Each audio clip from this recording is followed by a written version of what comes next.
గారు బాగున్నారా బాగాలేదు రాకపోతే రాదంటున్నారని చెప్పేసి లండం నుంచి లండం పైనుంచి రాజమండ్రి నుంచి రైలు కింద నుంచి డబక్క పడిపోయామండి.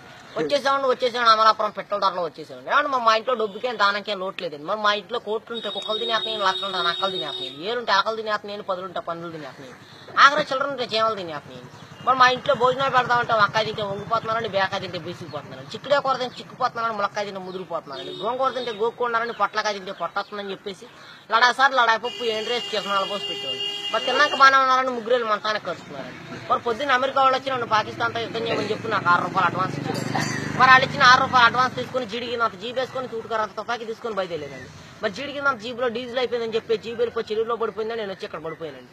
మరి మాకు ఇచ్చే మామూలు మాకు ఇచ్చేస్తే పాకిస్తాన్తో యుద్ధాన్ని బయలుదేరుతాను. మరి మీకు ఏదైనా ఫ్యాక్టరీ కావాలని చెప్పండి. గుడివాళ్ళ గుడ్లు ఫ్యాక్టరీ మాదేండి, దుబాయ్లో దూదు ఫ్యాక్టరీ మాదేండి, ఏలూరులో ఎలకల ఫ్యాక్టరీ మాదేండి, పామర్లో పందుల ఫ్యాక్టరీ మాదేనండి. మరి మీకు ఏదైనా ఫ్యాక్టరీ కావాలంటే రీఫిల్ లేని పెన్ తెచ్చుకుంటే మొత్తం రాసి చేస్తామండి. మరి మేము ఇల్లు కడదామంటే తాటాకైతే గలగలంటే ఇటుకే తిరిగిపోతుందండి, జమ్మ అయితే జారిపోతున్నాను, పింక్ అయితే పేలిపోతున్నాను, నా అయితే నలిగిపోతుందండి. మరి అందుకని చెప్పి మా ఆఫీసులో భలే కలపలు కనిపెట్టారండి. ఏమేమి కలపాలంటే బొబ్బాస్ కలపండి, జిల్లేడు కలపండి, ఉరిగడ్డి వాసాలండి, దొంగ దోలాలండి, చీపురు పుల్ల కిటికీలండి, పైన కోడిపీట ఆపండి. మరి పైన కోడిపీట ఆపేందుకంటారా వచ్చే వర్షాకాలంలో కారు సువాసన వస్తారు. మరి మా ఇంట్లో పెళ్లి భోజనాలు చెప్పున ఎక్కువ జనం రారు కానీ కోడిపీ సువాసన అని చెప్తూ ఊరంతా వచ్చి కూర్చుంటారండి. మరి మా ఇంట్లో కేజీ బంగారం ఉంటే కుక్క నాకిందని చెప్పి చెత్త కుక్కలో పడేసేవాడిని, కోడిపిల్లలు నూకల్లాకి ఎట్ట వచ్చేవాడిని.